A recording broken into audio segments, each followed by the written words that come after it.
And now for something completely different. Forget everything you've been told by others before. Get ready for the real deal, the full story, real talk about money, markets, life. Now, it's The Real Investment Show, presented by RIA Advisors. Good morning. Welcome to The Real Investment Show. I'm Danny Ratliff here with John Penn and Brett Clanton, keeping us on air. Happy Friday, everybody. Hope you guys are off to a great start. Financial Fitness Friday. Richard Rosso is somewhere. Much cooler weather. Janet Yellen has officially left the building. So a little bit jealous, not going to lie. So stock futures up a bit, a little bit mixed at the moment. 10-year Treasury yields are popped a tad bit, 4.32. Yesterday saw a pretty good day. ARM, biggest, newest IPO, up 20% yesterday, up 7% pre-market overnight. So a lot of things kind of happening at the moment. University of Michigan consumer sentiment will come out here later today. We'll have to see where that goes, especially in light of higher energy prices. We've watched CPI, PPI come out this week. CME Fed Watch predicts that, or expects, we're not going to see rates move here, at least at this meeting. And we may see one later down the road, but probably to, not a whole lot of fanfare associated with that. Things are progressing. Things are moving quickly. We're watching markets, as always. But, a lot of moving parts, coming out of the pandemic, all the stimulus that we've seen. Now we're seeing the Inflation Reduction Act. We are have a little bit of a breather here from earnings, about a 5-week breather before we see earnings start back up. So, kind of watching where markets go at the moment. Seems like all systems go for the time being. A lot of different news out. So, John, I know you're kind of watching and seeing, where things are progressing. We've seen China suggest that, no more rate cuts in the future. Mm-hmm. ECB just hiked rates, said they don't envision having to. They're at their terminal rate. Makes you wonder how much closer we are to that here domestically in the States, which is clearly a big, big topic as we talk about bonds, what the impact is on the economy, a lot of those things that are occurring. And UAW appears like they're going on a strike. So, I need a new vehicle. You need a new vehicle? I need a new vehicle. What are you thinking about? I'm not thinking about anything. Prices are too high. Yeah, I know. I'm hoping I can keep mine too for at least, I'm hoping, knock on wood, for at least 2 more years. The vehicle I drive it's just shy of 200,000 miles. And I think literally the most valuable items on it are the tires and when I fill it with gas. That's there. Now it's worth something. You know what I mean? Yeah, absolutely. Well, we had that same thing. We waited and waited and waited. And we historically drive vehicles till the wheels fall off. And, it's worked out for the most part. But I finally got in a bind. And I was kind of waiting through the pandemic and going to wait till prices really dropped and inventories picked back up. And literally spent the exact same amount on repairs over like a 3-month period as I traded it in for. So I'm not sure my philosophy, I know it still works and it makes sense, but it sure is frustrating when you get caught in a bad time in a bind and you absolutely need a vehicle. So we're going to push on if we can. But this UAW deal is going to be interesting. I mean, the amount of money that the auto dealers have said they would give to the workers it's quite a bit. I mean, they're looking at, lump sum payments, increasing payments anywhere from 14 to 20%. GM just came out and said they're going to up it to 20. And the auto unions still saying no, which scares me. And, in the domestic auto manufacturers' defense, they're saying, hey, we're going to strip anything we can do in the future. We're not going to be able to keep up with some of these other auto manufacturers. And the workers say, but you just had record profits. We need more of this, and inflation's eating away at everything. And so I get both sides of this, but this stalemate's I'm fearful that if it goes on for too long, you're going to see another supply issue. And I think they're going to work something out. But it's it's another one of those things that's interesting to watch. That's for sure. Yeah, it is. I know. So with our daughters, and both of our daughters they're older. Our oldest will be 23 in October. Youngest is 21. Just started her junior year in college, and they both get after me, Danny. They're like, Dad, just come on, Dad, just go buy another vehicle. Just why are you still driving that thing around? It's like, well, probably because our youngest one's still in college. How about that? So that's why I haven't gone out and bought a new one yet, kiddos. You need to start showing them their monthly bills. That's right. Here's how much you cost. That's right. So, and all I would do is just go buy I would just buy the exact same vehicle I'm driving now. It's big. I can fit in it. I can haul stuff in it. So, hey, I'm a dad. What can I say? Yeah, no, we're the exact same way. We historically did buy the same thing and then drive it again until the wheels fall off, which seems to be occurring at much quicker paces these days with 3 little ones. The one thing we've had to do is, well, Dad, you got the money. Well, how do you know I have the money? Oh, okay. But what's not in the budget is the word that we're trying to use more frequently. Yeah, it's just not in the budget. Well, what do you mean it's not in the budget? Well, here's how much we're going to spend on these things. And so actually physically having that conversation with them to make them understand, like, hey, we just can't go out here and spend money because you have money in your pocket. Like my middle one will take money to the ballpark. I'm like, well, how much do you have? Well, $60. You're going to spend $60 on concessions? Let's talk about how much of that is your net worth. It's not hard to do. It's not hard. Just a couple of hot dogs and a Coke or whatever out there, bag of peanuts. That's it. You're in the hole. Oh yeah, he knows he's not allowed to do it. He wouldn't do it. He's actually pretty good with money, but it's funny to watch how different they all are. Where the other two will let him spend his money. I'm like, did you bring money? Nah, James has got it. Yeah, James will cover me. I'm like, okay, you're learning here. It's pretty fun. It's interesting to watch these guys as they kind of figure their way around money. And I think that's one of the things we're going to talk about today is that we plan for how we're going to spend and what we're going to do. One thing that I think is failed often is that we don't plan for how do we take care of parents. Mm-hmm. What happens? And John, you and I are having this conversation. I've had a lot of clients who actually have had to do this recently.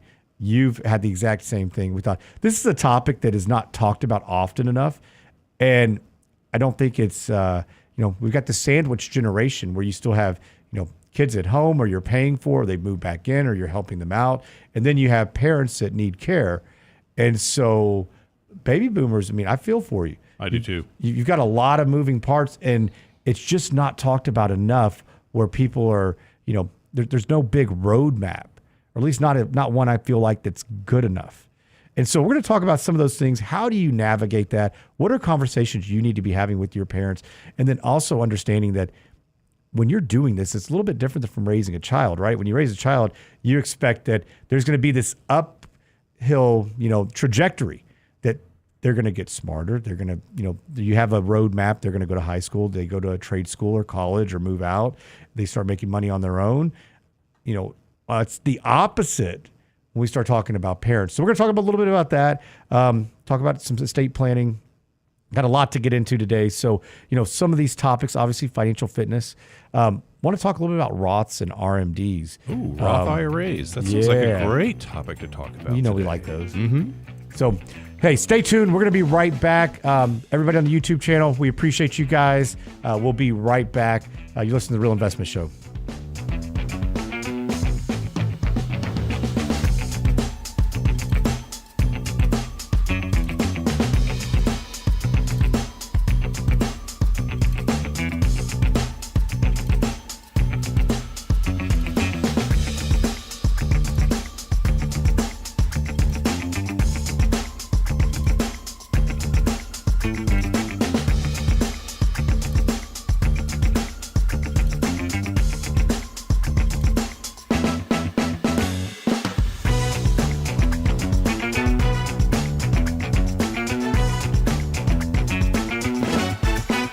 Get daily investment news you can use, delivered at the speed of the internet at realinvestmentadvice.com.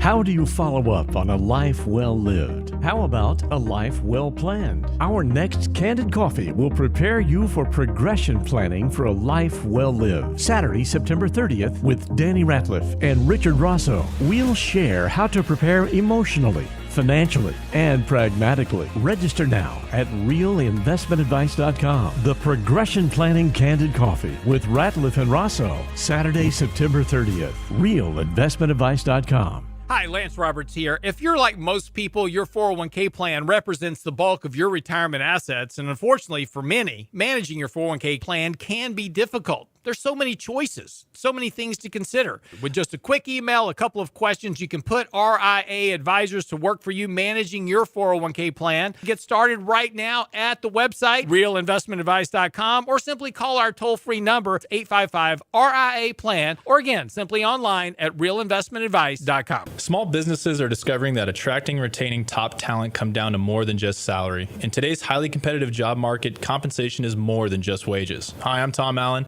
RIA Advisors Retirement Plan Consultant. Healthcare and retirement plans can make the difference in hiring and retaining the best employees. We can show you how to build an affordable, effective employment package that delivers true value for your workers and your business. Call me toll-free at 855-RIA-PLAN or online at realinvestmentadvice.com. And now, another page from the Real Investment Advisors Investing Manifesto. Bulls win in bull markets. Bears win in bear markets. Eagles soar above and take advantage of opportunity. Let us help you soar as you reach your financial goals with RIA Advisors. Neither bull nor bear. RIA Advisors, 281-501-1791 or online at realinvestmentadvice.com. The Real Investment Show.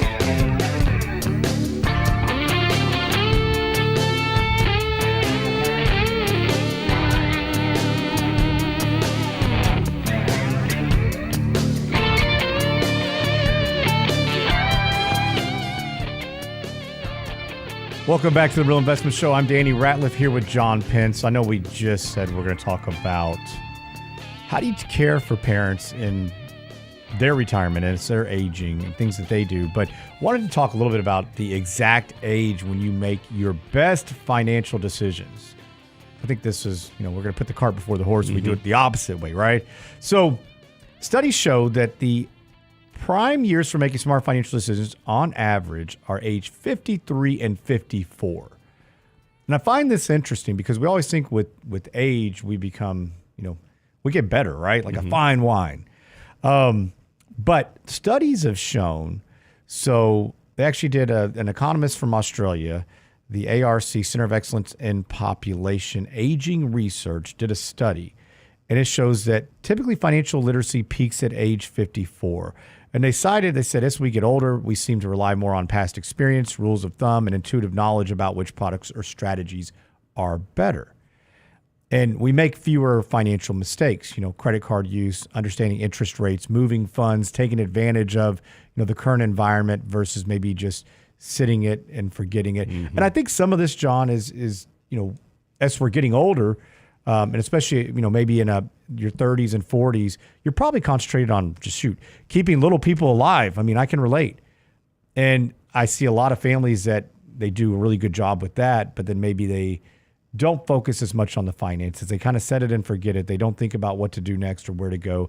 And then, we visit with a lot of them and they come and say, I gotta admit, I haven't done much with this. And so I know you see a lot of this. What type of anecdotal evidence do you have kind of? Yeah, I mean, I think especially, when you're younger, let's say if you're in your 30s, 40s, raising a family, what I hear from folks is, hey, you know what, John, my wife and I, we really want to spend more time with this, but it's usually, 10 o'clock at night before we can even have a conversation. And by then we're ready to go to bed and it's time to get up and, kind of start all over again the next day. Right. But then as you get a little bit older, let's say, you're in your early 50s, I think it also really shows that, by that time, you've learned from a lot of the mistakes that you've made previously. Maybe you've gotten burned, or maybe there was an investment that didn't work out as intended, and you've really, educated yourself a lot because by now, if you're in your early 50s, give or take, you've got a lot of that experience that you can draw upon where okay, here's how I really need to set myself up moving forward, right? Yeah, and I think that's exactly right. And so, they found in this study that you get these moments, and they actually were able to pinpoint when people do best with different line items and things, expenses, or, just things that you have to deal with as you're aging. Now, I think that people make a lot of really good decisions at many different ages. I think that, we can all look back and say, wow, in my 20s, I did this really well. I would have done some things differently. 30, same thing. You can probably pinpoint times in your life that you've had something that you were successful with, and you may think, wow, I wish I'd have done a whole lot more of this or a whole lot less of that. But they say you get that eureka moment at 45. I'm still waiting on that. Auto loans, 49.6, credit card, 50.3, credit card late fees, 51.9. I mean, they're going into quite a bit of detail here. Home equity lines, 53, credit card over limit fees, 54, cash advances from credit cards, 54. Listen, do not do cash advances from credit cards. Please do not do that. Home equity loans, 56, mortgages, 56, small business credit cards, 61. And so you can see as we age, we do start to make those better decisions because we do have more experience with it. Hopefully you have a little bit more time that you can dedicate towards it as well. But, so these are the small things and things that people deal with on a day-to-day basis. And a lot of it's just dealing with it as we gain more experience and knowledge. But, what we were talking about a bit ago is that how do you prepare to not only take care of yourself, save for retirement, potentially keep kids at home or still on the payroll, and then moving a parent in? I mean, I think that's extremely difficult. And so, John, you had some really good points you wanted to bring up today. Well, it just seems like this has been a common theme or a common discussion that I've been having with a lot of clients lately. And actually, a conversation that I had not too long ago with a neighbor who lives directly across the street from us. And we were out doing some yard work not too long ago, and we just kind of struck up a conversation. And, and his dad lives with them. He and his wife, his dad lives with them. And I said, man, how's your dad doing? He goes, he's doing all right. And I said, well, how was it when he first moved in? And because he's been taking care of him for quite some time now. He goes, when my dad moved in, my wife and I were prepared to take care of him for a while, but that was 15 years ago. So dad's been living with him, and they've been taking care of him now for 15 years. That's a long time, right? So how do you plan for that, or how do you adjust for that, or how do you not burn out as a caregiver? And plus, and you talked about that sandwich generation a little bit too earlier, Danny. It's like, well, what if you're a younger mom and dad, or maybe you're a mom and dad with younger kids, and how do you juggle both ends of that, right? I mean, how do you kind of get your mind around that? So, but a lot of clients that I've been visiting with lately, it seems like a theme is that they are taking in a loved one. They're taking in mom or dad, and it's okay. It's one thing to get the house ready, get the house prepared, and kind of dad-proof the house so they don't trip or they don't fall, and making sure that they're taken care of. But at the same time, I mean, they have activities for their kids and sporting events, and they're having to juggle both ends of this, right? Yeah, and then not only that, but potentially getting parents to a doctor's appointment, Yes. to activities, things of that nature, if they can't go do that themselves. Now, I know a lot of people are still living in, maybe their parents moved in, but they're still cognizant. They can still get around. Right. That's a different story. And we may see more and more of that as we've seen, retirement savings diminish. We're seeing inflation higher. I think these are things that we may see that are a little bit more persistent. And, like you mentioned, 15 years. I mean, what was the expectation? Did you ever talk to him about that? Yeah, they thought maybe dad was going to be with them for maybe 1 to 3 years, but that was quite some time ago. So right? Did he have a health issue, or and so they thought he was going to pass? Was that kind of it? Yeah. So, but he's just kind of managed to tick along, right? Yeah, it's tough. Yeah, it's tough. Yeah. Well, he's tough. I mean, but that's a difficult situation because you probably envision in your head, hey, this is just for a moment. And then 15 years later, you realize your life has changed substantially. Yeah. And while I'm sure it's been fantastic having him there, Of course.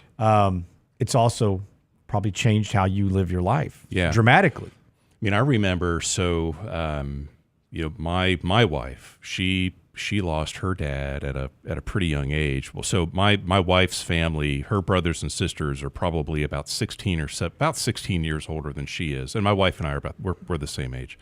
So her brothers and sisters are quite a bit older than her, which, so her mom and dad were on the older side too. And her dad passed away, when my wife was at a pretty young age. And her dad was the caretaker for her mom because my mother-in-law, or her mom, wrestled with macular degeneration. I mean, she lost her vision over time. And when her dad passed away, Danny, then we all stepped in to become the provider for my wife's, for mom, right? So, and we were, back then, I mean, our kids were little. And so luckily, my wife has a pretty large family here in Houston. So we all chipped in and we all helped take care of mom. So mom would live with us for a couple months and then maybe would go live with another sister or another sister. We kind of rotated around from one house to the next. Fortunately, the macular degeneration was probably one of the biggest issues that her mom wrestled with. She was also wrestled with diabetes, so there was some insulin that we had to make sure that she was getting her insulin and other medications there. But we took care of her within the family for about a year, and then it just kind of got to the point where she needed care and attention that we just couldn't provide anymore. And so that's when we had to start having those conversations around, maybe we should start looking at a place where you can go still be independent, but, receive the type of care that you can really receive, because we were just at the point where, that was care that we could no longer provide, right? It became a medical and a safety issue at that point. Yep. Right? Yeah, absolutely. And so we talk a lot about, how this is tied into money. I know all you guys out there thinking like, well, wait, how is this related to the market or financial plan? And this is one aspect that's really difficult to put into an actual physical plan unless you're planning for it. And many times that's not. And so, sometimes something happens, life catches us by surprise, and you do have to take care of a loved one. What's your plan B, though? I think you guys, it was really interesting with what you just mentioned, that, you guys kind of had a system set up where every couple of months, mom would move, who would take care. And there's probably some good and some bad with that. Maybe good for you guys to get a break, probably tough for her to, uproot herself and kind of everybody get into a flow or get in sync with, a daily routine, so to speak. But I think that's great that you guys found something that worked for everybody. You don't find that often. And I find a lot of times that there is no plan B, or mom lives with somebody for 3 or 4 years and they're just beat. And so somebody else has to step in and figure that out. And I think that's really tough, because oftentimes I think that, you're just trying to figure out, because usually this is done on the fly, right? It's typically not planned for like really, really well. It's usually, hey, mom fell, dad had an issue, we've got to take him home from the hospital type deal. And that's usually how it ends up. Now, there are times when you can see kind of a progression. And I think this is the toughest part, when you do start to see, kind of a decline in health or just, mental state. That is really tough, because having those conversations are something that, nobody wants. I remember my grandfather, we had to take away his car. We didn't take away his car, we took away his keys. And so he still had the car. It made no financial sense whatsoever, right? But it was the sense of freedom when he could look out and see his car down there and say, oh, I still got that. Yeah. I can still get out of here if I need to. This is independence. Yeah. Sure. Yeah. But it's tough. And so I think that, having that plan B, making sure that, okay, what happens if we can't care for mom or dad anymore? Who's going to step in? But, I think there's a couple other topics we can broach with this, and we're going to kind of move on. But a lot of things I think for you guys to think about that everybody should be in some way, shape, or form planning for, at least having that discussion to make sure that nobody gets caught by surprise. So thank you guys for listening. You're listening to Real Investment Show. We'll be right back.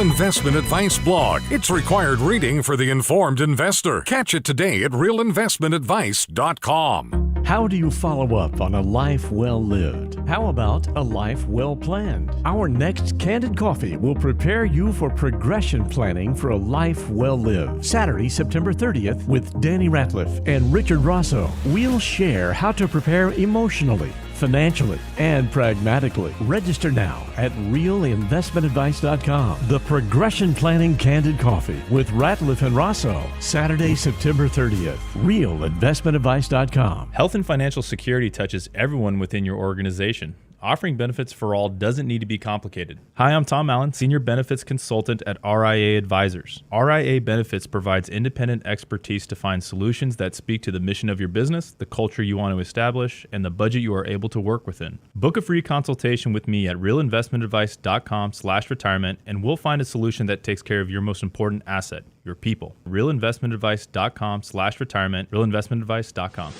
In 1999, a parafiduciary group of financial advisors were busted by corporate giants for trying to operate in their clients' best interest. These men promptly escaped from a high-cost margin environment to the Houston Energy Corridor. Today, still excoriated by their former employers, they survive as protectors of others' fortunes. If you have a problem about preserving capital, if no one else can help, and you can find them right here, maybe you should hire the RIA team. Can't catch the whole show now? Listen to our podcast later at realinvestmentadvice.com. My wife has an ongoing battle with anything with the Ziploc on it. She cannot, for her life, operate a Ziploc. I will know that my wife has been into the cheese because she will have cut the top off the bag entirely. The Real Investment Show podcast. You know, my wife's always threatening to come back after she passes away. She's always threatening to come back and haunt me. I just figured out I'm going to bury her in a Ziploc bag. She'll never get out. At realinvestmentadvice.com. Come back to haunt me after the show this morning. And now, another page from the Real Investment Advisors Investing Manifesto. Manage risk and volatility rather than trying to manage gains. You don't have to be right all the time. Long-term investing success is a 70% gain. Let us help you reach your financial goals with RIA Advisors. Neither bull nor bear. RIA Advisors, 281-501-1791 or online at realinvestmentadvice.com. Real Investment Show podcasts are now available from Stitcher Smart Radio at Stitcher.com. Hi, Lance Roberts here. If you're like most people, your 401k plan represents the bulk of your retirement assets, and unfortunately for many, managing your 401k plan can be difficult. There's so many choices, so many things to consider. With just a quick email, a couple of questions, you can put RIA Advisors to work for you managing your 401k plan. It's a quick and easy application. Just simply click Ask a Question at realinvestmentadvice.com or give us a call at 855-RIA-PLAN. That's realinvestmentadvice.com. The Real Investment Show YouTube channel has all our videos ready for your easy access. Now with the new and improved Before the Bell reports, plus each day's radio shows. Subscribe and bookmark our YouTube channel at realinvestmentadvice.com. You're listening to The Real Investment Show.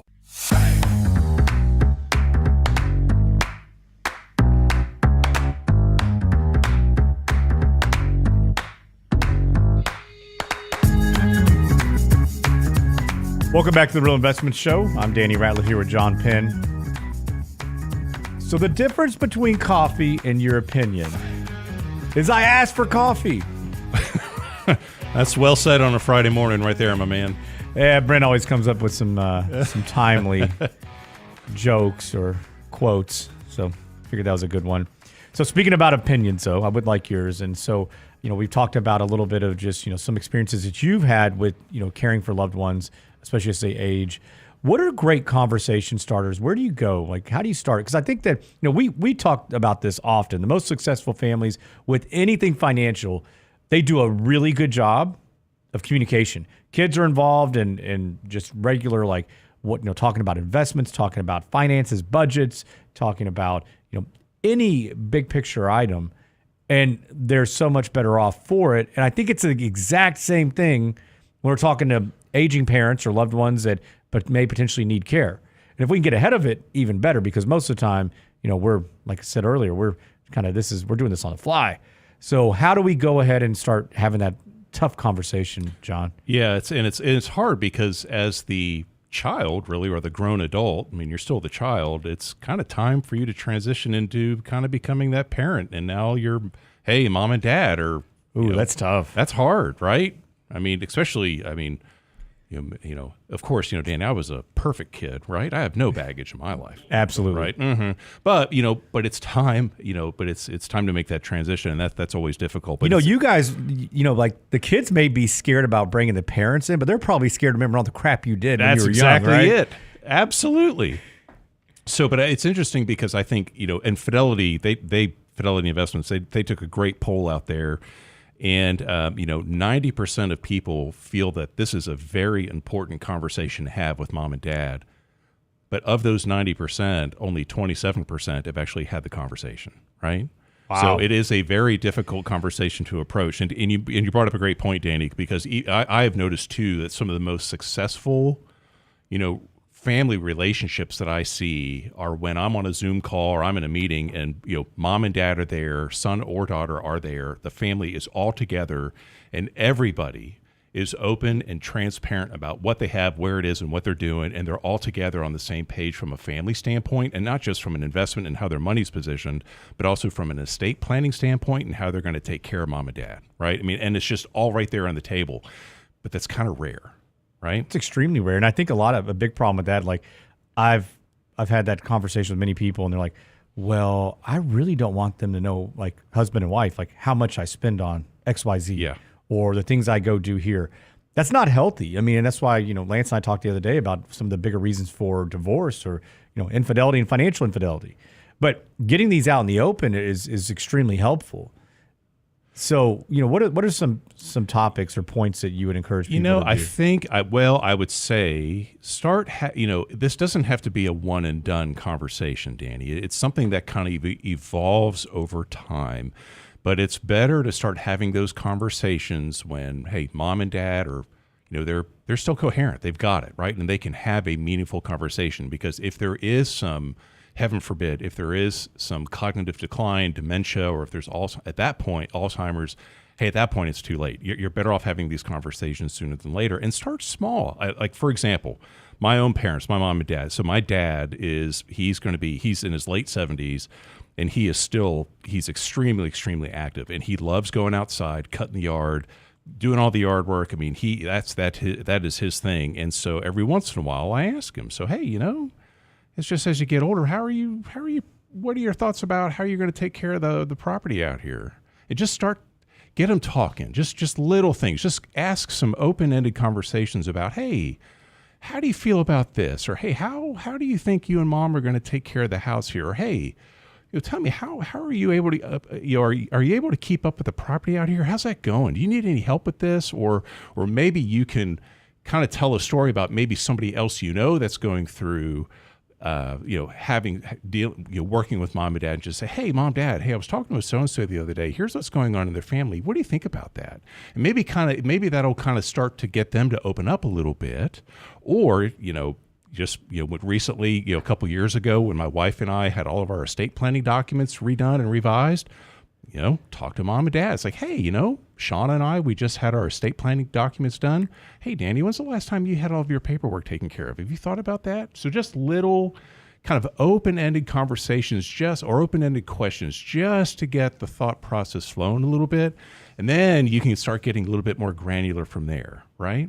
Yeah, I think those are great suggestions, because it is tough. I mean, especially if you call them and say, hey, we need to have a meeting about this, I think everybody gets on the defensive.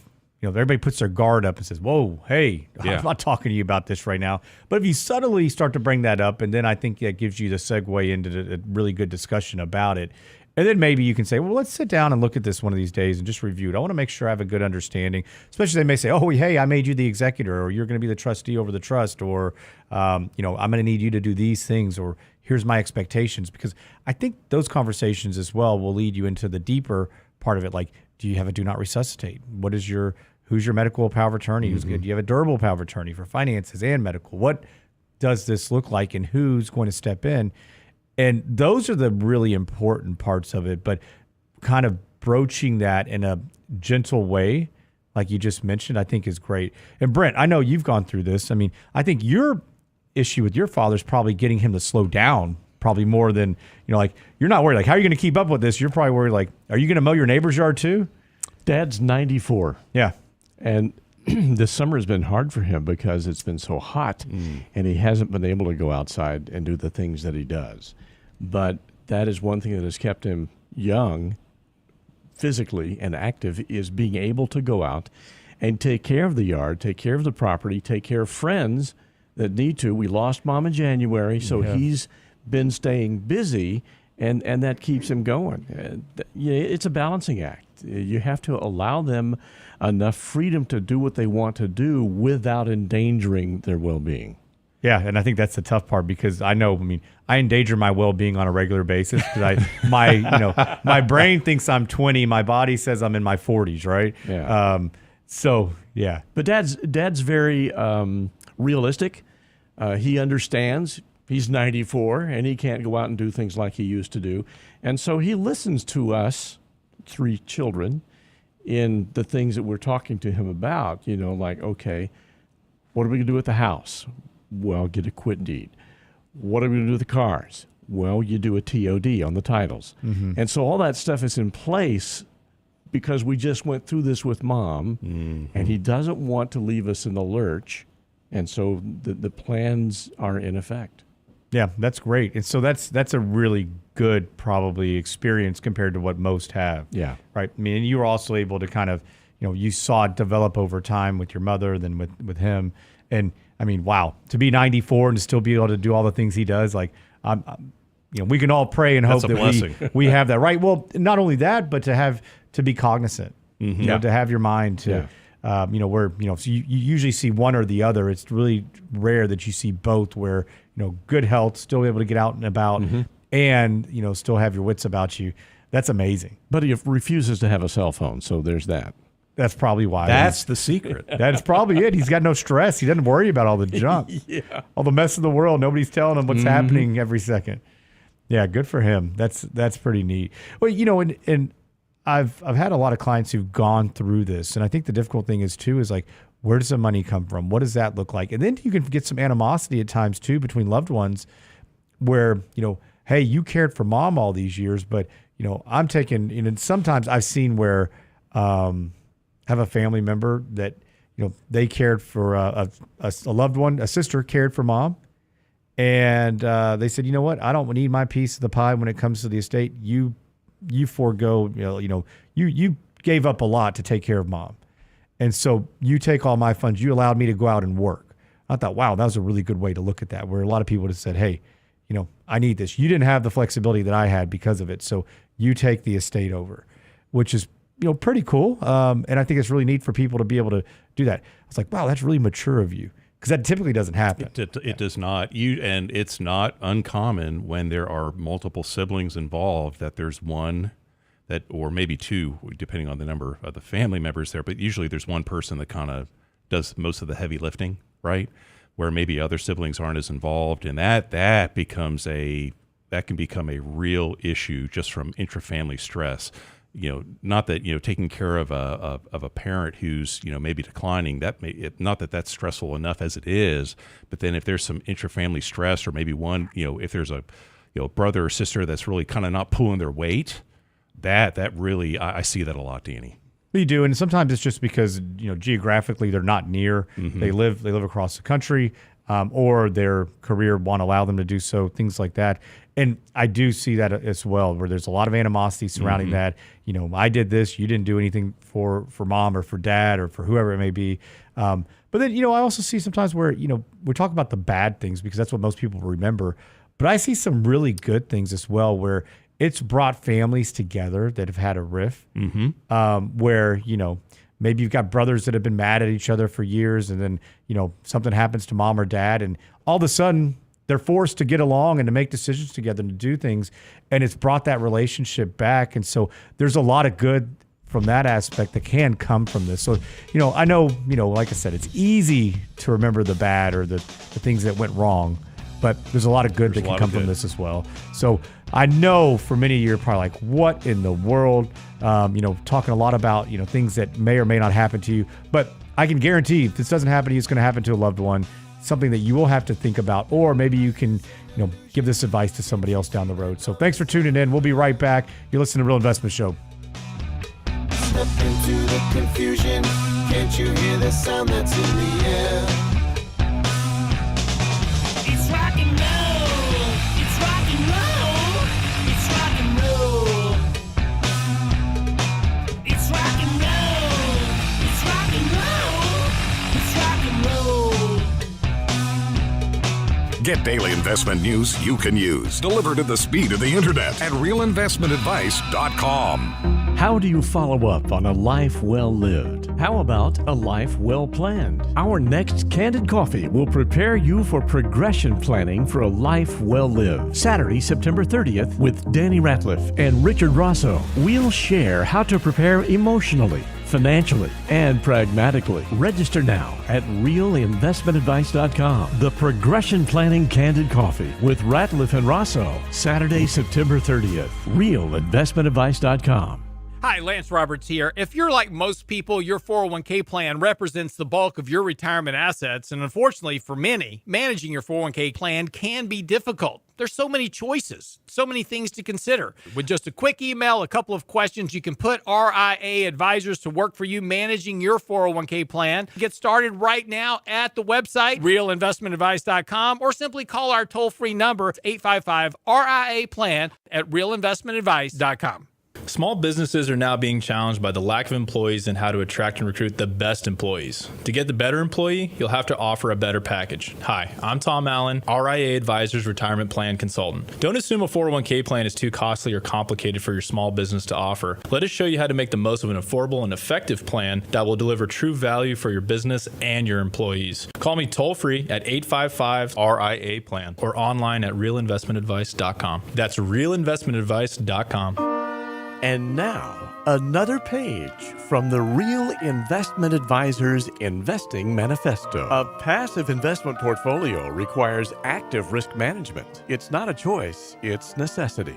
Diversification doesn't protect against risk of loss. Let us actively help you reach your financial goals with RIA Advisors. Neither bull nor bear. RIA Advisors, 281-501-1791 or online at realinvestmentadvice.com. The Real Investment Show.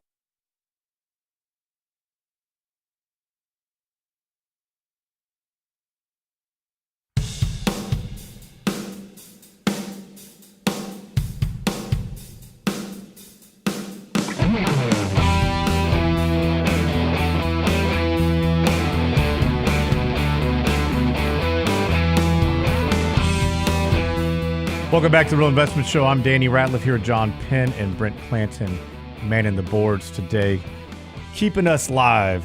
So, talked a lot about the conversations, things you need to be thinking about as parents are aging, loved ones, potential care that you'll need. Didn't talk so much about the things that we typically do.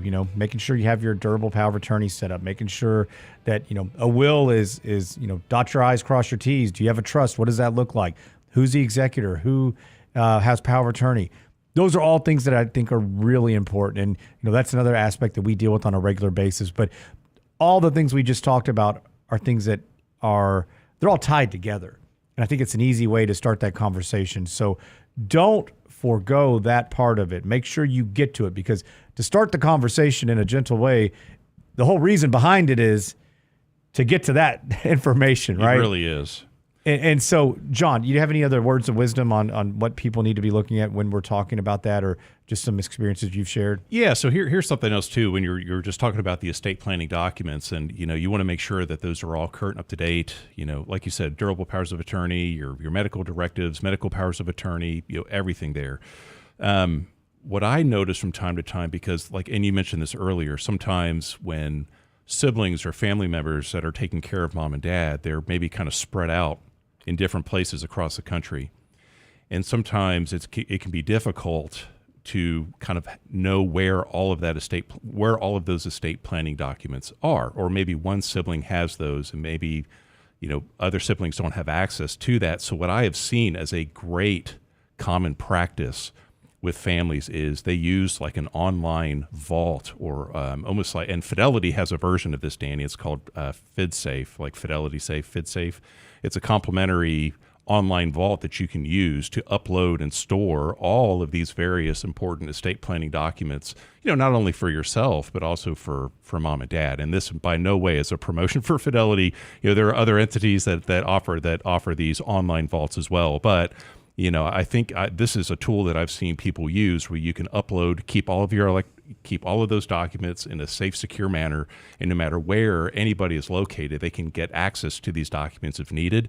I just think that I just really wanted to mention that because I've seen that as a very great common practice that folks are using out there. Yeah, I think making sure access to documents is really important. Access to online bank accounts or where everything is. Yes. Having that inventory is extremely helpful. And that's one thing that I think if we think about all of the big picture items that most people check off, and I visit with a lot of different people and I say, what's the one thing you wish you would have done differently? Like, oh, I didn't realize, mom had these accounts or dad had stuff spread out everywhere. Going through, helping a couple right now, trying to consolidate funds that, had a little account here, another one here, another one here, another one, and some of them not so little, but you're tracking them down, and sometimes it takes it's a full-time job. It's a big effort to try to get everything in line, and then all the documents that each one of these firms requires. And so you may also want to start considering, as they're aging, do you start some consolidation? Do you start figuring out how do you make life easier later on? And not only that, I think asset consolidation in that aspect is really important, but then consolidation of junk. Like I've mentioned this before, like my dad has way too much stuff. And I'm like, dude, what are you doing? Like something happens to you. Like I'm going to take off 2 months of work just to go through this junk, right? I mean, we like storage units. We're going to really love them here shortly because I'm going to be required to just put them all in there and go through a little bit, at a time. That's the stuff I think that needs to be talked about too. Yeah, it's I'm client that great point, Andy. Client that I'm working with right now. She lost her husband earlier this year. And I mean, they have a beautiful home, but they have a lot of stuff. And I'm helping her right now go through, the consolidation of accounts and making sure beneficiaries are updated and everything is revised and the way it needs to be. We're working with her estate planning attorney together to make sure everything is all taken care of and that's all buttoned up. But now her dilemma is, what am I going to do with all this stuff? Because none of my kids want it, right? So she has to purge and start giving this stuff away. And that's, you have to find a company that'll come out there and kind of take this stuff, Yeah, and that's not easy. I had that conversation with my father-in-law this week, and he's like, I don't know what we're gonna do with that. I know y'all don't want it. And I'm like, well, probably not. Probably a good idea. Start thinking about where that stuff goes. Mm-hmm. I mean, hope you're here forever, but when that time comes, I want to make sure that we're not stuck going through stuff forever.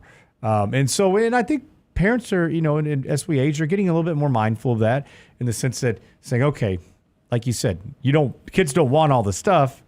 Where does it go? So do you go give it to charities or something, someplace there's somebody that could actually need it? I think that'd be really nice. Mm-hmm. I was thinking there's got to be a young couple somewhere in your universe of friends, your circles of influence, who are just starting out in life. They're living on, rice and beans, and they're in an apartment, one-bedroom apartment. Find some kids that you can help and give them some of that stuff. And that legacy of giving and paying forward will continue. Agree. So there's some good and there's some bad with that. Granted, we didn't have anybody pass, but we had people move all at once. Mm-hmm. Like had uncle, had no kids. Love you, thank you. Gave us a lot of stuff. Her parents, they moved out of state, gave us a lot of stuff. And so we had this hodgepodge of things. At what point in your marriage did that occur? At the beginning. Oh, okay. And we had this little house. We had a 3-car garage, and they viewed this big empty 3-car garage as a storage unit. And they're like, hey, I mean, literally didn't even tell us. Just like showed up with a trailer. Well, that's different. And I'm like, what are you doing? I'm in my early 20s, and I'm trying to be as nice as I can, but I'm like, we don't want this stuff. Yeah, that's different. You, Michelle, kind of had your act together. Yeah. I'm talking about kids that are really probably too young to be married in the first place. Yeah. And we all know them. Yeah, we married much later, but yeah. But find someone that would benefit by it and don't look at them as a repository for your junk. Oh, we were a repository. There's no doubt about it. But then there's like, well, I can't believe you're going to get rid of this. I mean, well, wait a second. You got rid of it. What made you think I wanted it? Mm-hmm. But those are good conversations to have, too, all along the way. Like, hey, what do you want? Who wants this? Because we see a lot of fighting over, a ring, an heirloom, or even a clock or a picture. Because parents may not think that, oh, this has no sentimental value. And the kid's like, I remember that. I want that. And then the other sibling wants it as well. And then you get all these issues that pop up. But yeah, I think that's a good idea. If you can find somebody that needs it, that within your network, a group, fantastic.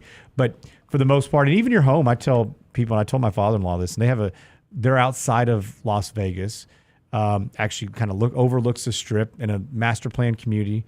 And he's like, what do we do with the house? And I was like, Joe, I mean, maybe in 10, 15 years, we'd love it, right? But there's no way we could use something like that. And it would be used very sparingly even then. So, sell it. It's like, unless you're on a beach, the mountain, or a river, like a vacation home, most of the time the kids sell it right away anyways. Yeah, so client working with right now, and they have poured their heart and soul into their house. They love their house. It is there, and that's a whole other conversation that we could probably have for another day, Danny. But their goal this whole time in talking with me is, hey, we want to pass this to our children. We're going to pass this home to our children because we know our kids want it. And I've probably told this story before, but here not too long ago, I had lunch with a client. He's like, I want to bring my son. I want you to meet him. We're going to have a great conversation. So we all got together for lunch, and I'm sitting in between dad and the son, and the dad's like, son, hey, when something happens to mom, it was the moment. He was just waiting to tell the son, when your mom and I pass, we plan on, giving the house to you and your brothers. And the son just stopped, put his fork down, kind of leaned in front of me because I was in between them, and he looked at his dad, and he said, Dad, I don't want your house. If I get it, I'm going to sell it. I mean, just like that. Air deflated out of the room. I was like, well, this is awkward. It's like, can I get the dessert menu, please? I mean, it was brutal. Yeah. Yeah, and that's rough, but it was probably powerful. But at least the conversation was had, right? Yeah. So afterwards, what did Dad say? Dad was check, please. Yeah, Dad was a little upset about it initially, because I think it was kind of that emotional moment there, but I think they finally come to terms with it, right? Well, I think that's difficult because especially things that you want or have been your baby, you have a lot of pride in, that may be just for you, not for everyone. Right. And especially your kids. We always want our kids to enjoy similar hobbies, things that we do. That's not always going to be the case. They're going to make their own way. And so I can understand that would be extremely deflating. But at the same token, at least he knows. Yes. And then they can make arrangements surrounding that. Yeah, that's a tough one. Yeah. It's like, check, please. Uh-huh. So parting thoughts, John, if you had to share 3 or 4 things with somebody to make sure that they do, what would it be? I would say, as hard as it is, start having those conversations with mom and dad now, sooner rather than later, especially if this has kind of been in the back of your mind for a while. Just start having those conversations. It doesn't need to be anything serious to begin with. It can just be a couple open-ended questions. Just get your mom and dad talking a little bit. Just start that. And I would say then, as you lead in, as those conversations get more serious, look at those estate planning documents. Make sure they're all up to date. Danny, this week, I was reviewing IRA beneficiaries with a dad, and he had himself designated as his beneficiary. Whoa. I was like, little things, guys. It's those little things that you need to take a look at. No, right? I've seen some similar things. That one, not so much. But yeah, that or somebody's passed away, you still have them as your beneficiary. Yes. I mean, these are really important things to make sure that you button up. And these are easy things. This is the low-hanging fruit that we can take care of that are probably a lot easier than having those bigger conversations. So make sure you're updating your beneficiaries, looking at your accounts, understand where everything is, where it's going. Hey, go by the website, realinvestmentadvice.com. Go sign up for our Candid Coffee September 30th. We're going to talk about, progression planning. How do you plan for these things? And so Rich and I will go into quite a bit of detail, a little bit more information than what we shared today. But thank you guys for joining us. I know it's a little bit off topic than what we typically cover. Hope everybody has a great weekend. We'll see you guys next week.